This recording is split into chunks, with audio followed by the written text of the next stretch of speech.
SAW bersabda, Allah Ta'ala berfirman kepada dunia. Yaqulullahu Ta'ala lid-dunya. Allah berkalam kepada dunia. Ya dunya, murri ala awliyai, wala tahluli lahum fataftinihim. Wahai dunia, jadilah pahit bagi kekasihku, dan janganlah pernah manis untuk mereka, karena jika engkau manis bagi mereka, engkau akan menjadi fitnah bagi mereka, menjadi ujian bagi mereka. Ini kalam Allah ke dunia, ya.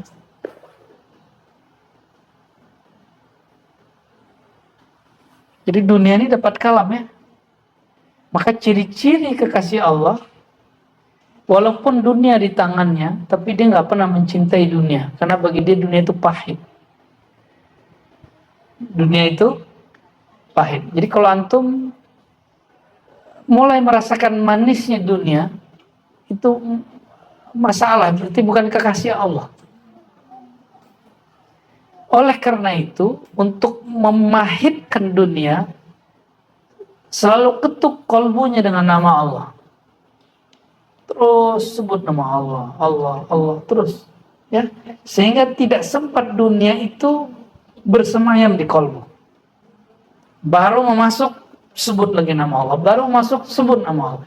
Itulah sebabnya, walaupun secara fikih ikut majelis itu sunnah, tapi secara ilmu hakikat ngaji dan ikut zikir itu wajib. Bukan karena pengajiannya dengan Buya Aldobi, dengan biasa, bukan. Tapi karena pengajian itu, kajian dan zikir itu dapat mendorong dunia keluar. Suluk itikaf, kenapa kemudian menjadi hampir wajib bagi seorang salik? Karena dapat mendorong dunia keluar, dan keluarnya lebih cepat dari orang-orang yang ngaji 10 tahun.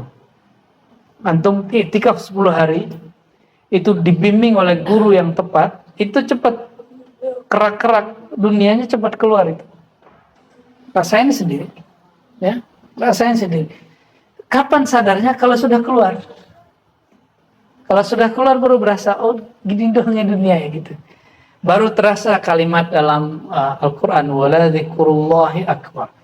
Menyebut Allah, mengenal Allah lebih besar, lebih nikmat. Ya. Ini kalam Allah kepada dunia. Jadi dunia sudah dikutuk dari para kekasihnya.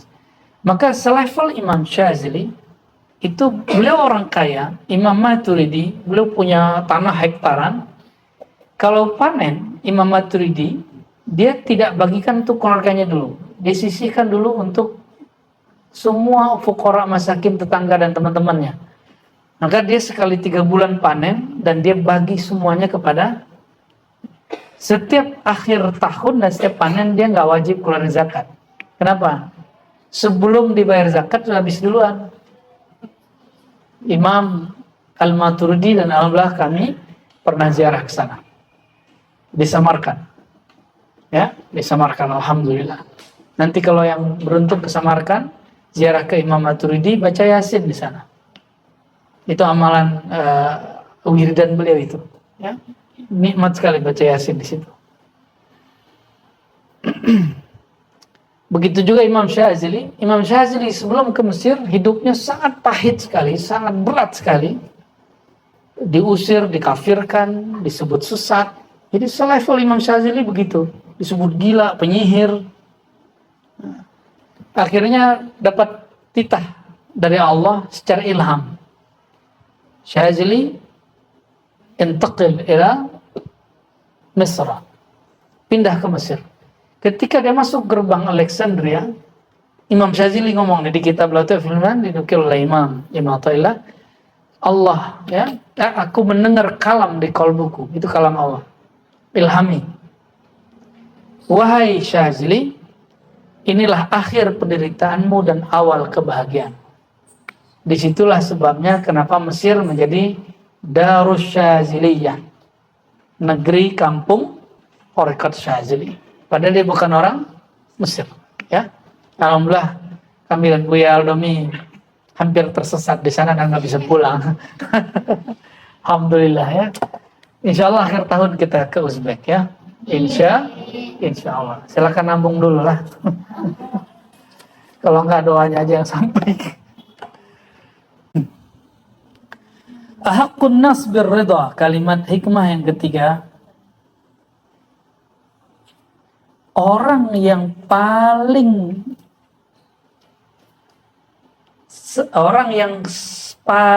berhak atau yang semestinya ridha kepada Allah adalah orang yang mengenal Allah, ahlul ma'rifah billah. Kalau orang Islam itu mengaku kenal Allah, terus coblosan dia nggak lolos, harusnya dia ridho dong. Gak usah pemakzulan lah, ya. Nggak sekunang ngamuk-ngamuk di TV sampai berdiri kan, ngata-ngatain orang, itu ngapain itu? Ya, nggak kelihatan pejuang orang kenal Allahnya, nggak kelihatan. Malu-maluin sebagai orang Islam. Ya. Ahaqqun nas birridha 'anillah ahlul ma'rifati billah. Orang yang sepantasnya lebih dahulu ridho kepada Allah yaitu orang yang kenal Allah. Nabi SAW karena kenal dengan Sayyidah Aisyah, maka waktu Sayyidah Aisyah menjatuhkan gelas piring, marah nggak Nabi SAW? Yang marah orang Syiah. Jadi teman saya orang Syiah ngomong ini, Aisyah, Aisyah. Hadi Aisyah. Nah, apa-apanya Aisyah? Masa dia berani buang piring depan Nabi? Kurang ajar nih bini ini. Nabinya nggak pernah marahin Aisyah. Kenapa ente marahin Aisyah? Itu rempong sendiri deh Tuhan itu. Maka mu'zamur rafidah jahiluna billah wa bi Rasulillah. Kebanyakan kelompok Rafidah itu nggak kenal Rasulullah SAW. Ya. Kalimat hikmah yang ke-4. Nah, ini tentang ahlul Quran. Adab orang yang memikul ilmu Quran. La yanbaghi lihamil Quran, tidaklah pantas bagi orang yang memikul ilmu Quran, baik hafalan atau sejenisnya, ayakuna lahu ila makhluqin hajah, dia berhajat kepada makhluk. Itu sebabnya banyak kiai di Banten, di Madura, di Jawa tidak mau terima bantuan pemerintah. Terjemahannya gitu. Tapi kiai saya mau terima. Saya tanyalah bab ini. Jawaban beliau, kan kita nggak minta-minta, kita dikasih doang kok katanya. Oh gitu. Imam Syaroni nggak mau terima. Imam Syaroni itu kalau ada penguasa bawa duit 1 kardus tuh nggak mau terima dia, dibalikin. Tapi imam yang sebelahnya Imam Syaroni terima. Yaitu pilihan mereka, yang penting mereka sepakat dalam satu hal, mereka nggak minta-minta. Nggak makhluk kiai proposal. Gitu. Ya. Semoga tidak tersinggung dengan kalimat itu. Ya tersenggol sih nggak apa-apa. La ilal khulafa, tidak kepada para pemimpin, pejabat, faman dunahum, apalagi pengusaha ataupun di bawahnya. Yang bagian takuna hawaijul khalqi kulluhum ilaih, ya. Justru sebaliknya, orang yang kenal Allah, memikul ilmu Quran, hajat makhluklah yang datang ke dia. Maka kita lihat setiap musim-musim politik banyak calon-calon stres datang ke ustadz, ke kiai, kan, minta restu. Ada orang minta didoain jadi apa gitu ya. Tapi ya begitu deh. Datangnya cuma pas mau ya urusan politik, dan itu terjadi. Jadi di zaman Imam Sya'rani, pejabat-pejabat itu datang ke beliau cuma karena ada masalah. Jadi dia mulai dicurigai di istana sebagai koruptor, lalu datang ke kiai. Nanti kiai kasih wiridan biar selamat. Ya. Dulu ada presiden kita di Indonesia ini, dia undang semua mursyid-mursyid ahli zikir di Indonesia untuk zikir di istana, supaya keluarga dia, partai dia selamat. Sampai begitu. Ingin menyelamatkan manusia, keluarga dia, dalam urusan dunia, pakai amalan akhirat. Yang benar gimana? Ambil dunia untuk nyelamatin akhirat, gitu yang benar. Ambil dunia bagi-bagi gitu. Lakianya kok mau juga tuh datang, ya? Heran saya. Lam yudrik indana. Kita nggak anti pemerintah loh ya. Kita nggak anti pejabat, kita nggak anti penguasa. Kalau kita emang nggak yang nggak boleh itu kan tatruk babal umara. Kamu datang-datang begini-gini ke para umara, itu nggak boleh. Cari-cari muka. Tapi membersamai mereka boleh nggak? Maka saya husnuzon kepada kiai, habib, syekh, ulama yang membersamai para pemimpin. Kenapa kita berbaik sangka? Kalau bukan mereka yang di belakang, dukun di belakangnya. Pilih mana? Pilih mana, dukun atau kiai? Mending kiai ya. Cuma ada nggak kebagian nasabnya yang disalahin? Allahumma shalli ala Muhammad. La yanbaghi li hamil al-Qur'an lam yudrik indana man adraka bi kasrati siyamin wala salatin inma adraka bi sakha'in nafsi wa salamati sadri wa nusri lil ummah. Ilmu kemakrifatan, ilmu kewalian yang kami dapat, kata Imam Sulami pada sallallahu alaihi wasallam, tidak didapat dengan banyak kuantitas ibadah, bukan dengan kuantitas ritual, tapi dengan tazkiyah dan spiritual. Lam yudrik indana man adraka, ya, atau lam yudrak, tidaklah dapat orang mencapai yang kami capai dengan banyak sholat, banyak zikir. Tapi orang akan mencapai yang kami capai bisakha'in nafsi, dengan humble, easy going. Sakha ini juga bisa arti dermawan, pemurah. Maka orang-orang pelit nggak bisa masuk tasawuf, tuh nggak bisa. Ya. Maka pelit itu penyakit, obatnya bertorikoh dulu, baru nanti bisa jadi sufi. Tidak semua orang bertorikoh itu sufi, ya. Jadi jangan heran orang bertorikoh itu tengkar-tengkar tuh wajar. Jatman tuh kiai-kiainya tengkar-tengkar tuh saya maklumi. Kenapa? Karena mereka baru bertorikoh. Ya, suka nyari kesalahan orang, walaupun digelarnya mursyid apa kayak. Ya, wajar. Kenapa? Mereka mengira mencapai makom-makom ini dengan kualitas zikir 70.000, ya, sholat banyak-banyak. Dan dia lupa, itu kan amalan pribadi. Amalan yang paling hebat itu bukan amalan pribadi. Amalan mencintai umat. Sallallahu alaihi wasallam. Nabi Muhammad sallallahu alaihi wasallam. Coba perhatiin. Kalian tidak akan dapat makom kami kecuali dengan dermawan, rendah hati, easy going. Kepada siapa? Umat Nabi Muhammad. Wasalamatu sadar, tidak menyimpan dendam, sakit hati, busuk hati kepada umat Nabi Muhammad sallallahu alaihi wasallam.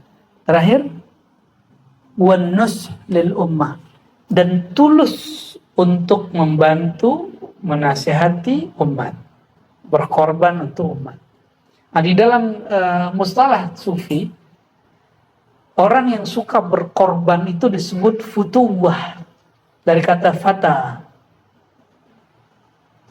Apa istilahnya? Futuwah. diambil dari lafaz fata yang ada pada asistennya Nabi Musa. Nabi Musa itu punya asisten, itu anak muda. Namanya Yusha bin Nun, disebut fata. Si fata ini dia berkorban mau bawain khidmat kepada Nabi Musa yang gak jelas mau kemana. Cuma suruh bilang ini, kamu bawa ya ikan ini, katanya sih ikan koi. Bener gak itu walau-walam, tanya sama ahlinya. Ikan itu kecil, dibawa, itu kayak gak masuk akal. Ngapain coba bawa ikan? Apa urusannya ikan itu dengan Nabi Khidir? Dan fata, karena dia berguru kepada Nabi Musa, dia tinggalkan egonya, dia tinggalkan kampungnya, dia masih muda, dia tinggalkan kekasihnya. Gak kuat. Gak kuat sudah. Ya. Kalau diribat, kalau bisa antum dapat kekasih di sini. Kita fasilitasi ya.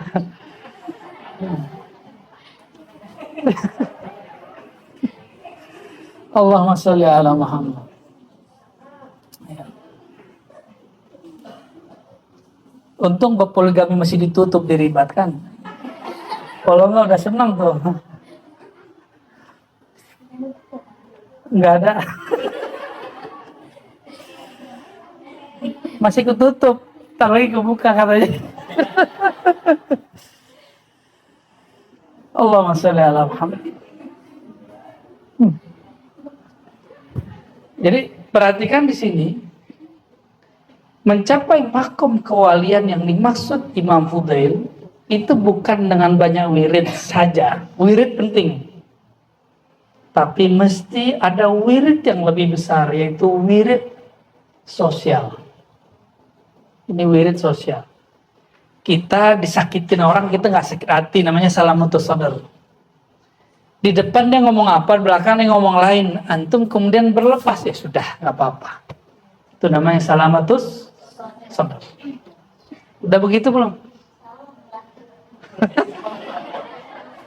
Ya.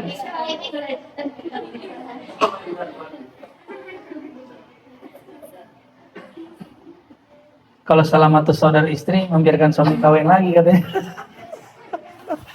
Enggak ya, itu jangan jadi modus ya. Lam yatazayyan an-nas bi syai'in afdal min as-sidqi wa talabil halal. Oke. Lupakan itu, candanya selesai ya. Lam yatazayyan an-nas bi syai'in afdal min as-sidqi wa talabil halal. Tidak adalah perhiasan manusia yang lebih afdol daripada dua hal saja. Satu, sidq, kesungguhan dan kejujuran kepada Allah, dan talabil halal, dan mencari nafkah yang halal meskipun sedikit. Ya. Maka guru itu senang memurid yang shadiq meskipun amalannya dikit. Yang penting dia shadiq aja, tasdik. Ya. Dan talabil halal, murid itu kenapa nggak bisa menikmati zikir? Karena dia makannya nggak baca bismillah. Cek aja hari itu antum nggak makan pakai bismillah, minum nggak pakai bismillah, itu zikir nggak enak. Apalagi makannya haram. Gitu. Yang aneh makannya haram tapi pakai bismillah. Cerita aja tuh. Ya, dihalalin. Mulai lagi nih ya. Aslul zuhdi. Nah, ini hikmah keberapa nih? 1, 2, 3, 4, 5, 6, 7.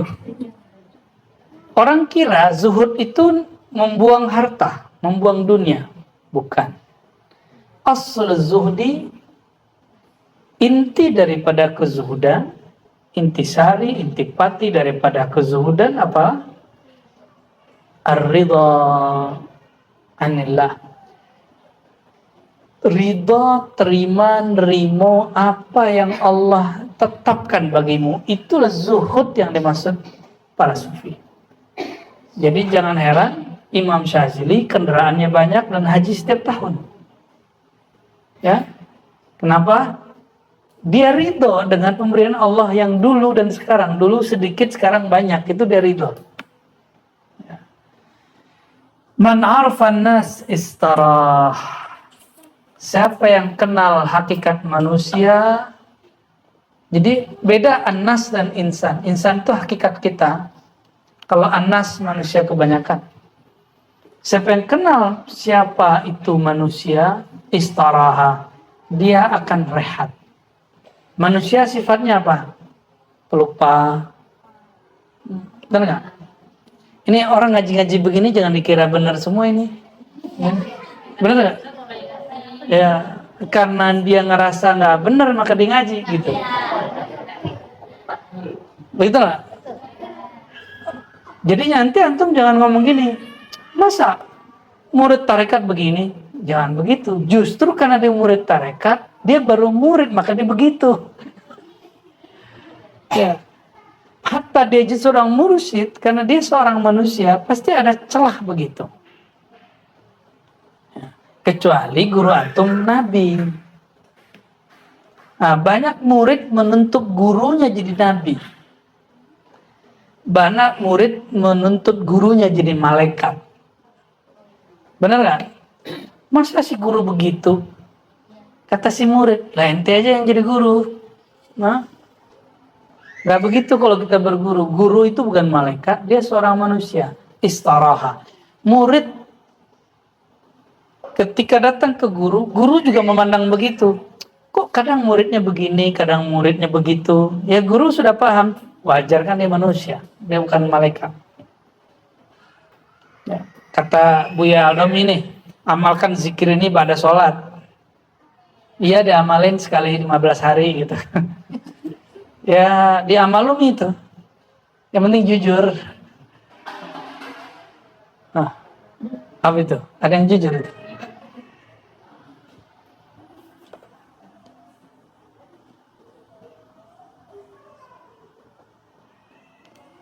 Kalau mau kenal orang lagi seneng apa lagi marah? Kalau mau kenal orang, lihat dia lagi marah. Nah, coba perhatikan. Inni la a'taqid ikha' ar-rajul fi ridha. Menurutku, kata Imam Fudail, persaudaraan itu tidak hanya dalam bab yang senang-senang. Walakinni a'taqid ikha'ahu fil ghadab. Perhatikan dia saat marah. Apa yang dia kalamkan, apa yang dia katakan. Barulah ketahuan dia saudaramu atau tidak. Ya. Gimana? Sudah ketemu teman begitu? Lagi marah pun dia masih bisa jaga. Gitu. Dia marah, dia mungkin kata-katanya nyakitin, tapi dia masih bisa jaga. Bisa nggak begitu? Ya. Gampang, ini naikin dikit. Bukanlah guru itu pas lagi senang-senang ngaji gini, lihat guru lagi marah, marahnya ngapain? Marahnya urusan ma'rifatullah atau urusan ego dia? Kalau guru marah ego dia nggak masuk, bukan guru sejati. Dia bukan mursyid kamil, mursyid naqis. Ya, na'udzubillah min dzalik ya.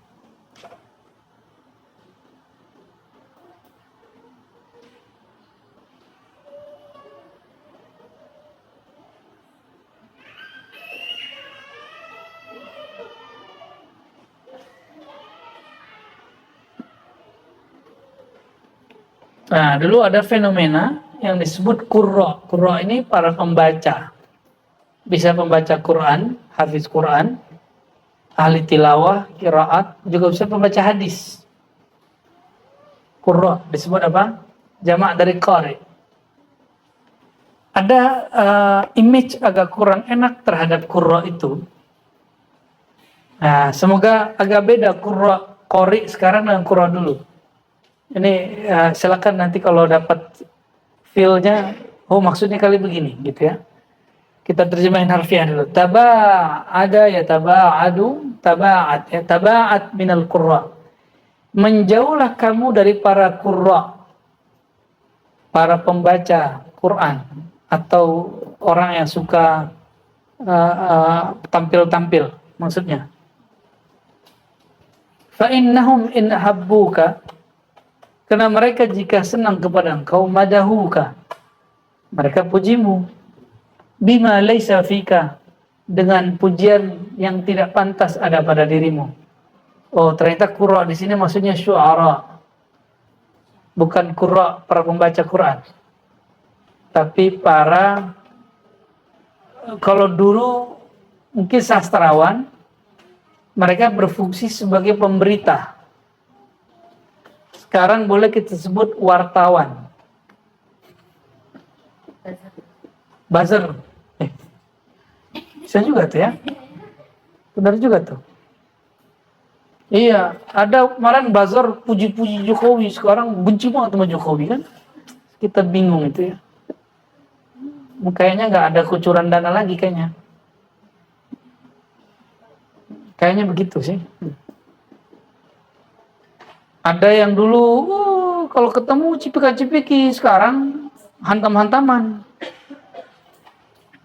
Ya, nyalon lagi ya. Allahumma sholli ala sayyidina Muhammad. Nggak ada yang abadi ternyata. Kalau mereka si buzzer ini, nah ini mungkin lebih pas nih buzzer ini. Buzzer yang nyamar jadi wartawan, jadi pemberita, atau jadi YouTuber. Hati-hati sama mereka. Kenapa? Mereka itu lagi cari viewer. Ya. Jika mereka senang kepadamu, dia akan puji kamu supaya orang yang dengar ikut dia. Supaya apa? Viewernya mbak. Ada kan? Begini kan begitu kan? Ternyata dulu formatnya begitu Bu ya. Tapi kalau sudah nggak senang, takut viewernya hilang, abghaduka, ya, kalau mereka nggak senang sama kamu, syahidu alaik, maka mereka akan memberikan persaksian buruk terhadapmu. Wa qubila minhum, dan mereka tetap diterima. Ya, jelek-jelekin orang. Oh, kayaknya sekarang ya sebagian YouTuber masuk ke situ. Kalau lagi masyhur, oh puji-puji, kajiannya keren, Ahlussunnah wal Jamaah. Ya, pas sudah, kayaknya ada yang nyerang nih, ambil jarak takut viewer kita hilang. Ya, karena takut dengan kalimat, dulu mah saya ikut dia, kalau sekarang mah enggak. Takut dengan kalimat begitu. Padahal, idza araftan nas istarahta. Kalau engkau kenal hakikat manusia itu sifatnya apa, kamu akan rehat dari manusia. Jangan senang dipuji, juga jangan sedih kalau dicaci, biasa aja. Ya. Maka ini buya-buya ini siapa tahu nanti viral kan. Mohon maaf ya. Ini kan udah mulai-mulai nih. Biasa aja. Orang yang muji-muji kita itu belum tentu selamanya muji kita. Dia muji sesuatu yang ada di pikiran dia, terlihat pada kita. Beda dengan murid yang shadiq. Murid yang shadiq memandang gurunya pewaris Rasulullah SAW, maka dia memuji gurunya karena memuji Rasulullah SAW. Lalu kalau dia melihat aib pada gurunya, dia mengatakan, ya guru saya bukan Nabi. Jadi kalau ada orang jelekin gurunya, emang guru saya bukan Nabi, guru saya emang jelek. Tapi dia sadar dengan kejelekannya, sedangkan ente jelek, nggak sadar ente jelek. Kenapa kita berguru kepada guru kita itu? Karena dia merasa dirinya hina dan dia sadar dirinya hina. Dan mereka yang mengajarkan kehinaan itu kepada kita. Ya. Jadi kalau belajar thariqat itu cuma wirid-wiridan, ngaji-ngaji umum, itu standar. Antum nanti dikritik orang nggak akan kuat. Ya, ada santri kita viral dikit, dibully di kolom komentar YouTube, langsung off name. Masuk UGD langsung. Serius. Ternyata serangan fisik itu lebih dahsyat daripada santet. Serangan psikologis itu lebih dahsyat daripada santet. Itu kalau dimusuhin di sosial media, itu lebih ganas tuh. Santet lewat. Teluh lewat. Oleh karenanya, kita tidak pernah menyarankan antum silakan punya sosial media, tapi jangan aktif dalam bertengkar di situ. Ya. Jadi kalimat balas membalas itu kalau perlu nggak usah diperhatikan. Oke? Wah, masih banyak nih. Wasula an tawadu. Beliau ditanya mengenai hakikat tawadu. Tawadu ngapain? Tawadu itu apa? Jalan begini-gini gitu ya. Ya. Tawadu itu apain? Rendah hati. Pakai baju biasa gitu ya. Begitu. Ngomongnya kulo gitu ya. Hamba gitu. Itu mah bukan. Itu tata krama namanya. Tawadu dengan tata krama beda. Tawadu dari kata tawadhu'a, ya tawadhu'u tawadu'an, wadhu'a. Meletakkan egomu. Membuang egomu, itu yang disebut tawadu. Ya. Ego itu aku, merasa aku. Contohnya gini, mohon maaf, antum dapat ijazah nih, thariqat apa gitu di Jawa atau di Arab, terus duduk di majelis Syekh Fulan, duduk begini, aneh nih mursyid, pengen dihargai kayak orang-orang lain, padahal orang nggak kenal kita. Terus pas kenalkan saya mursyid tarekat, begitu gak? Atau ngomong ini, sesama mursyid jangan gitulah. Emang begitu? Itu namanya tidak meletakkan kediriannya. Ya. Ya, itu pengalaman Buya Alom itu ketemu orang begitu tuh. Ashtahi mardan bila awad. Ini jangan ditiru ya. Ini beliau ngomong, saya berharap kalau sakit nggak ada orang berkunjung, maksudnya nggak dianggap. Dia sampai ke situ loh, naruh egonya sampai begitu. Saya waktu kecil senang kalau tidak dikunjungi orang, tapi pas sudah mulai kuliah, sakit nggak ada orang jenguk, sedih. Oh, berarti kita ngerasa diri kita penting ya toh? Ketika sakit, teman dekat gak datang, ngamuk bukan main, nggak mau lagi temenan sama dia. Ada jamaah kita yang begitu juga. Orang tua dia meninggal, nggak datang orang itu takziah. Akhirnya mereka musuhan. Kamu ini kebangetan, masa orang tuaku datang, kamu nggak datang? Teman apaan kamu itu? Gitu ngomongnya. Sampai hari ini mereka nggak baikan. Padahal dalam tasawuf, ashtahi maradan bila awad. Saya kalau sakit berharap tidak ada yang menjenguk. Karena aku tiadalah siapa-siapa. Gitu. Tapi Fudail waktu sakit gimana? Setiap detik ada orang yang datang. Kecuali khodamnya mengatakan, tutup pintu, udah selesai. Ini guru lagi rehat, kalian nggak boleh masuk, baru nggak bisa orang masuk.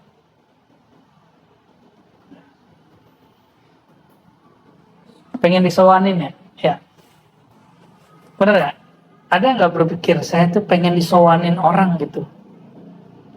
Penting amat ya. Ya. Nah inilah yang kemudian diabadikan dalam sebagian orang menjaga yang dia sebut adat. Hati-hati. Dia mengatakan ini loh adat, tata krama adat. Ternyata hanya tata krama menjaga ego. Dan itu kejadian loh, ya. Apalagi di kampung-kampung yang menganggap dirinya beradat. Coba antum lihat sudah. Kayak ada tuh Dodo ini, kalau ponakannya nggak datang dia marah nih. Marah dia. Ya. Apalagi di sana anak kemenakan ya. Anak dari jalur ibu datang ngasih undangan, bisa diusir itu. Kalau di Padang itu kalau masih keluarga besar nggak boleh ngasih undangan, nggak boleh mengundang. Yang ada memberitahu dan meminta restu. Beda. Memberitahu, minta restu. Datuk, saya nih mau nikah, mohon restunya tanggal sekian. Jangan kasih undangan, nanti dia bilang, emang aku siapamu? Itu nanti. Tapi adat justru kemudian melanggengkan keakuan daripada tetua-tetua. Benar nggak? Nah inilah yang menjadi problem di kampung yang beradat. Ya. Padahal hakikat adat itu syariat. Seharusnya orang nggak begitu. Seharusnya, ya. Wah, ini kayaknya kita kena semua ini. Hikmah keberapa ini? 13. Nomornya 13 lagi, horor. Inna fikum khoslatain. Ada dua hal yang ada pada kamu dan itu bagian daripada kejahilanmu. Jahal dalam bahasa Arab itu bisa berkaitan sesuatu yang menjatuhkan marwah. Menjatuhkan apa? Marwah. Tahu marwah? Harga diri. Apa itu? Ad-dhahku min ghairi ujubin. Min ghairi bukan ujubin, ajibin. Kalau ujub lain. Ajibin. Tertawa padahal tidak unik. Gak menarik ketawa. Itu orang ngapain tuh? Bukan. Ini sesuatu yang gak menarik tapi diketawa gitu. Bukan ngenyek. Jadi saya setelah pulang dari suluk, saya ngeliat ada orang nonton lawakan di TV. Saya bingung, apa sih yang lucu? Jadi ada hal yang menurut saya gak lucu, bagi dia lucu. Dan yang menurut saya lucu, bagi dia gak lucu. Repot deh kalau itu begitu ya. Maksudnya gini, mengagumi sesuatu yang tidak perlu dikagumi. Takjub kepada sesuatu yang tidak perlu ditakjubi. Itu yang maksudnya at-tahaq min ghairi ajib. Bukan ngenyek, bukan. Bahasa Arabnya beda. Idhaq kalau ngenyek itu ya. Wa tasabbuh ay naum fi awal an-nahar min ghairi sahrin. Bangun subuh hari tapi tidak tahajud malam hari atau tidak witir malam hari. Tidak bangun sejenak di malam hari. Itu bagian dari kejahilan. Yang pertama jahil menurut manusia, yang kedua jahil menurut di sisi Allah Subhanahu wa taala. Man azhara li akhihi 14 al-wudda was-safa'a bi lisanihi wa admara lahu al-adawata wal baghdha'a la'anahu Allah fa asammahu wa 'ama basirata qalbi. Siapa yang menzahirkan cinta kepada saudaranya tapi membatinkan permusuhan, la'anahu Allah. Allah kutuk dia. Allah butakan matanya, Allah tulikan telinganya. Maksudnya nggak peka. Itu pengkhianat. Maka pengkhianat itu wajar nggak punya kepekaan sosial. Ya, walaupun kemudian sudah jadi public figure. Man azhara li akhi wa qala fi qawlihi tabaraka wa ta'ala inna fi hadha la balaghan liqaumin 'abidin. Ini nomor berapa? Surat Al-Anbiya ayat 106. Ayat inna fi hadza, sesungguhnya pada hal ini la balaghan, terdapat terdapat penyampaian bagi kaumin abidin, kaum yang ahli ibadah. Siapa yang disebut ahli ibadah? Alladzina yuhafizuna 'ala salatil khams, yang menjaga salawat 5 waktu. Jadi siapa bilang sufi enggak salat ya? Kana yuqal, nomor berapa?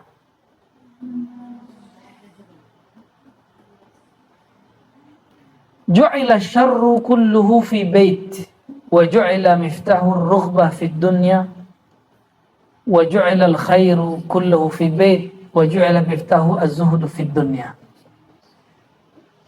Jadi kalau mau sukses dimulai dari dunia, mau gagal dimulai dari dunia, mau kalah dimulai dari dunia, mau menang mulai dari dunia. Terjemahannya bukan dunia, lebih pasnya. Kalau mau menang, mau kalah, mau baik, mau buruk, dimulai dari rumah. Tapi kalau begitu Imam Ghazali, al-bait yani sadruka. Rumah itu adalah dirimu sendiri.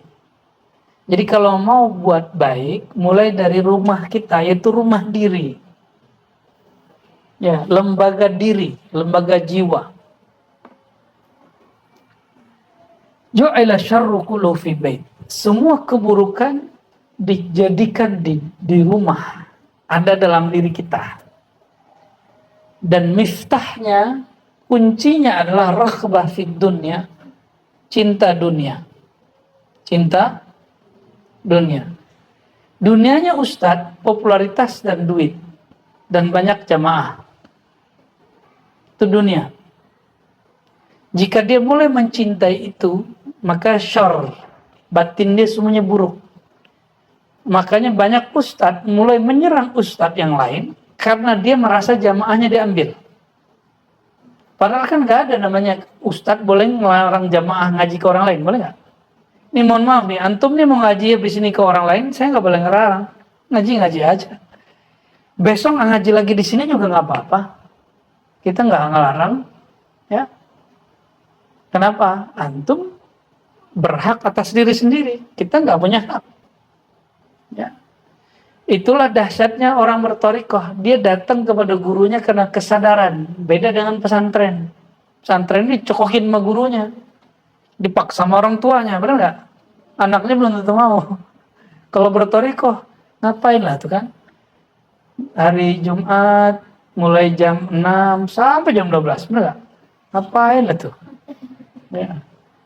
Hari Selasa mulai dari jam 4 sampai jam 10. Bajul semperan. Dikata-katain Buya Asmi, Buya Aldomi.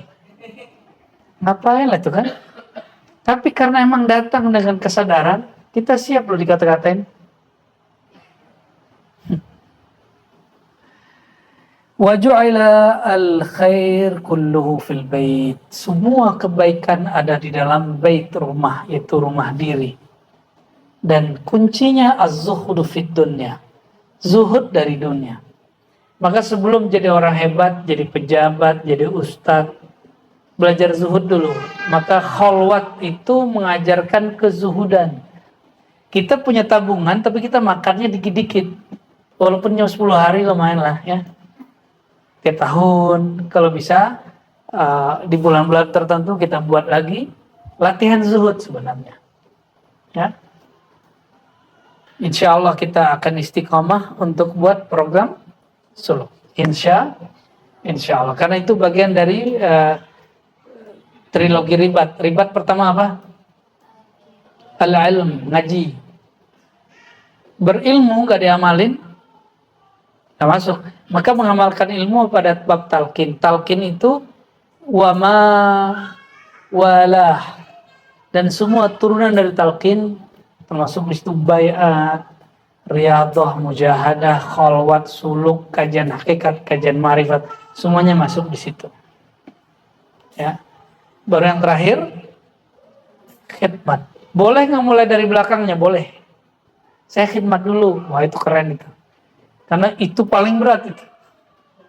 Mulai dari khidmat berat. Orang disuruh zikiran mah kuat. Antum khidmat. Khidmat itu yang disebut futuwah. Dia mengorbankan dirinya, hartanya, jiwanya untuk perjuangan. Itu namanya futuwah. Maka orang yang sudah tua tapi berkorban, dia futuwah, dia pemuda. Ente muda tapi nggak mau berkorban, ente tue.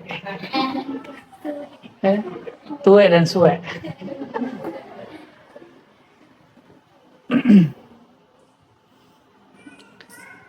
Man kaffa syarrahu fama dayya'a sirrahu.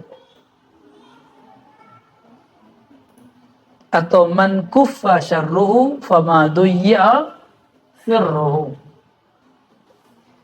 Siapa yang berjuang melawan agar tidak mengeluarkan keburukan kepada orang lain, menyakiti orang lain, duyya sirru, maka akan tetap ya tersimpan sirnya.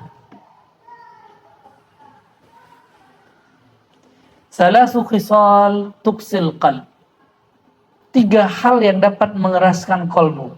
Ini kataan Imam Qadhi Iyad. Nih coba cek.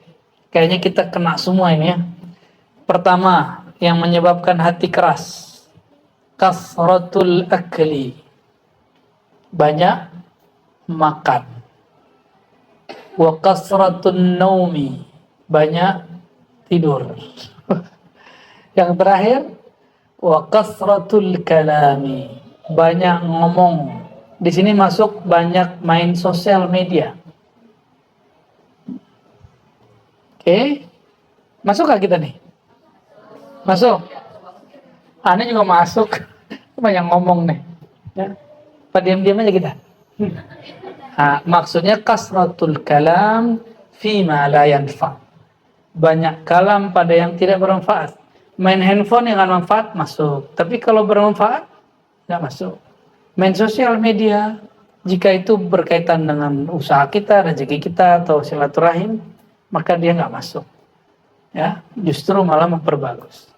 Oke, jadi kita juga nggak melarang orang bermain sosial media. Ya, ada kawan saya sok-sok Islami, anaknya dilarang pakai handphone. Ya,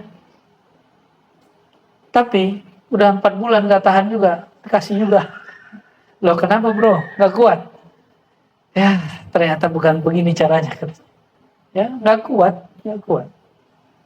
Waktu kita ngasih handphone ke anak kita untuk dipinjamin 1 jam 2 jam, dia bingung. Kok Ustadz ngasih anak handphone? Itu gak Islami Ustadz. Ustadznya diajarin sama dia. Ya bagus sih. Ya. Khairul amal akhfa.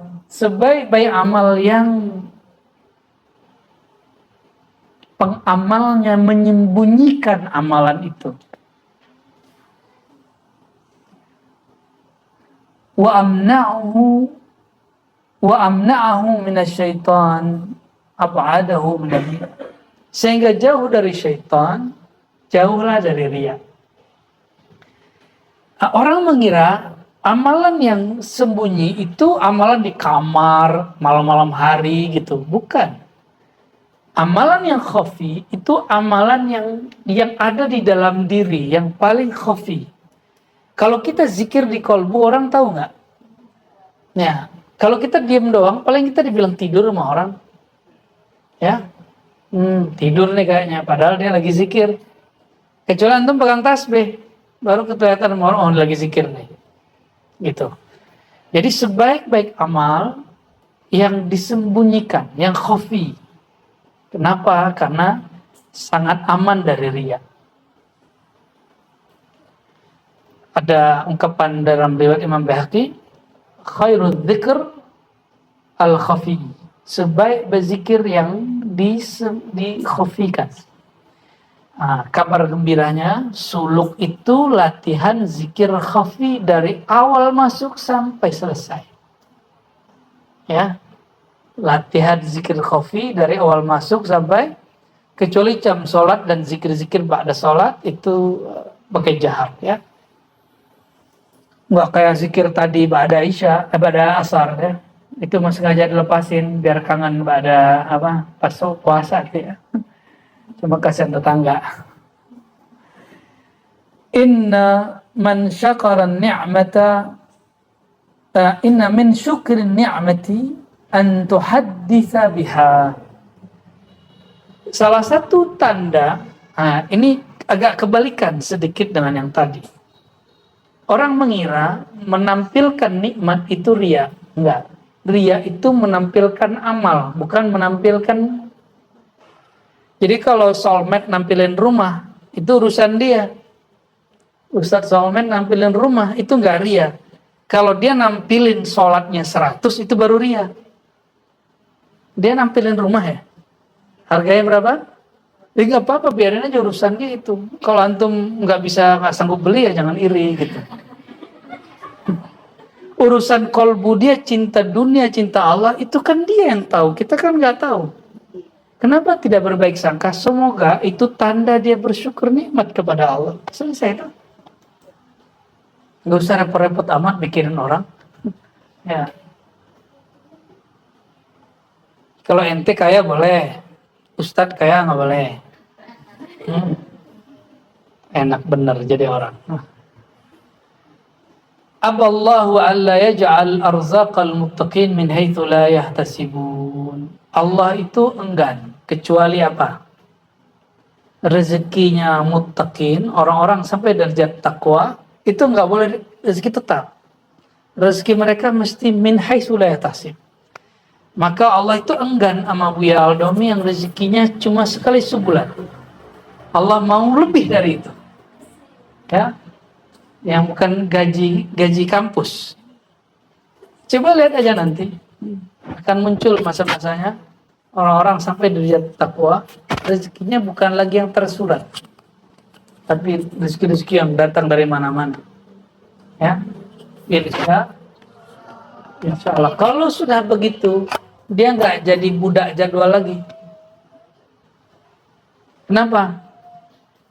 Ternyata rezeki bukan pada jadwal. Dia bukan jadi budak viral lagi. Karena rezeki bukan pada viral. Ya, bukan pada manggung lagi. Karena Allah yang maha berezeki, kasih rezeki pada yang manggung atau yang manggung. Orang berjadwal dan tidak berjadwal. Orang viral dan tidak viral. Ya. Dua lagi. La amala liman la niyatalah wa la adra liman la hisbatalah. Tidak ada amalan, tidak dinilai beramal orang yang tidak berniat karena Allah. Wala ajra liman la hisbatalah. Tidaklah dapat balasan dari Allah orang yang tidak mengharapkan ridho dari Allah. Ya. Kalau mengharapkan ridho, maka dia pasti perhitungan. Nah, maka kalimat mencari ridho di Quran dan di hadis sering menggunakan kata hisbah. Ya. Hisbah itu dari hasabah, berarti dia memperhitungkan amalannya. Amalannya itu bukan main-main gitu, dia serius. Ya. Maka tidaklah Allah kasih reward satu amalan jika orang beramal ini tidak memperhitungkan amalannya apa. Tuba liman istauhasha minan nas wa anisa bi rabbih wa baka ala khati'atih. Nah, ini yang terakhir penutup.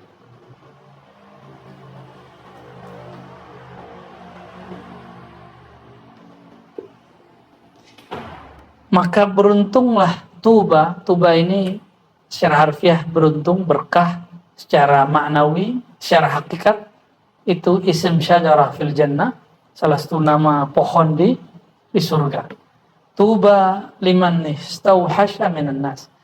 Beruntunglah orang yang menjaga dirinya dan tidak banyak bercampur baur dengan kebanyakan orang. Nah, sekarang bercampur baur itu tidak lagi offline, lebih banyak online ya. Wa anisa bi rabbih, dan dia lebih banyak bermesraan dengan Tuhannya. Wa baka ala khati'ati, dan dia menangisi kesalahan-kesalahannya. Itu maksudnya apa? Di saat orang asik kemana-mana, ya, asik ikhtilat yang tidak bermanfaat, gaul yang nggak manfaat, dia malah sibuk dengan Allah Subhanahu wa Ta'ala. Tapi yang sangat misterius itu adalah ada orang zahirnya dia bercampur dengan manusia, tapi batin dia sangat mesra dengan Allah Ta'ala. Orang itu yang lebih spesial. Ini untuk para muridin. Kalau itu untuk para wasilin. Maka Imam Ghazali mengatakan khalwat terbagi dua, menyepi terbagi dua. Ada khalwat zahir, ada khalwat batin. Khalwat yang zahir, kita nyepi dari orang, tapi khalwat batin, zahir bersama manusia, makhluk, tetap bekerja, tetap usaha, batinnya bersama Allah Subhanahu Ta'ala. Dan gak mungkin itu kecuali berlatih. Ya, dan saya sampaikan teman-teman, banyak sekali yang ngejekin suluk. Ngapain suluk? Suluk pakai kelambu. Ya, suluk itu di keramaian. Iya, suluk keramaian itu ada. Itu salah satu usul Thariqah Naqsyabandiyah. Salah satu pokok ajaran Thariqah Naqsyabandi bersunyi-sunyi dalam keramaian. Kita ramai dengan orang, tapi batin kita bersama Allah. Tapi untuk mencapai itu, mesti khalwat dulu dalam kesunyian. Lo dalam sunyi aja nggak berhasil, terus ente belago mau langsung keramaian. Ada orang yang tidak berhasil dalam kesunyian, terus dia mengatakan, saya mah suluk dalam keramaian. Istilahnya suluk di balai, ya? Suluk di pasar, suluk bersama makhluk. Ya salah. Itu sombong namanya. Ya, jangan sombong. Ya, thariqat itu pokoknya sama semua, mau syatari, mau qadiri, khalwati, sama semua ke atas. Mereka punya ajaran itu dan nggak usah bangga-banggain thariqah kita. Ya, semua thariqah punya program itu. Dan insya Allah semoga program Ramadan kita dimudahkan Allah. Nanti di sini ada kitab Risalah Al-Laduniyah. Judulnya ngeri tapi isinya standar kok ya. Menjebatani antara orang syariat dan orang hakikat. Ya, kan sekarang ini banyak orang syariat dan orang hakikat ini bertentangan. Benar nggak? Kata orang syariat, ilmu tasawuf itu tinggi, nggak usah dibahas. Ada lagi yang nentang-nentang nasab tuh ngomong gini, ya, sufi itu ngaji Fathul Mu'in, sufi itu ngaji kitab Alfiyah, bukan buka-buka tasawuf gitu. Ya salam. Ya, menyambung. Terus Imam Ghazali nggak masuk dong. Imam Ghazali nggak ngajar Fathul Mu'in. Imam Ghazali punya kitab sendiri, Al-Wajiz namanya. Dan dia ngajar Ihya Ulumuddin. Gak gitu kalau kita mandang orang. Kita kalau punya guru, modelnya begini, kita nggak akan hukumi guru orang lain seperti guru kita. Itu cuma karena dia punya guru. Guru saya seorang sufi, tapi dia cuma ngajar kitab fikih, ngajar Alfiyah. Maka dia hukumi sufi-sufi yang lain itu nggak benar. Kenapa? Dia membuka kitab tasawuf. Bagi dia sufi itu ngajarnya apa? Alfiyah. Berarti mursyid aneh nggak bisa baca kitab. Ada 2-3 orang nggak bisa baca kitab, nggak mursyid dong. Nah, sombong bener punya ilmu ya. Mentang-mentang bisa nulis, mentang-mentang bisa baca kitab. Jangan gitu kita kalau diberi ilmu oleh Allah SWT. Baik teman-teman sahabat Allah. Barangkali itu, semoga pengajian-kajian yang kami sampaikan diridhai Allah SWT, bermanfaat di qalbu masing-masing, terutama di qalbu saya sendiri, dan Allah tutup aib kita dengan keindahan namanya, sifatnya. Allah anugerahi kita mahabbah, cinta kepadanya, cinta kepada Rasulnya, dan Allah mudahkan urusan kita akhirat dan dunia. Dan Allah izinkan kita menjadi kekasih-kekasihnya. Allahumma ja'alna min awliyaika wa ahibbaika bihaqqi sayyidina Muhammad sallallahu alaihi wasallam. Ya Allah, izinkan kami menjadi kekasih Engkau. Izinkan kami menjadi wali-wali Engkau.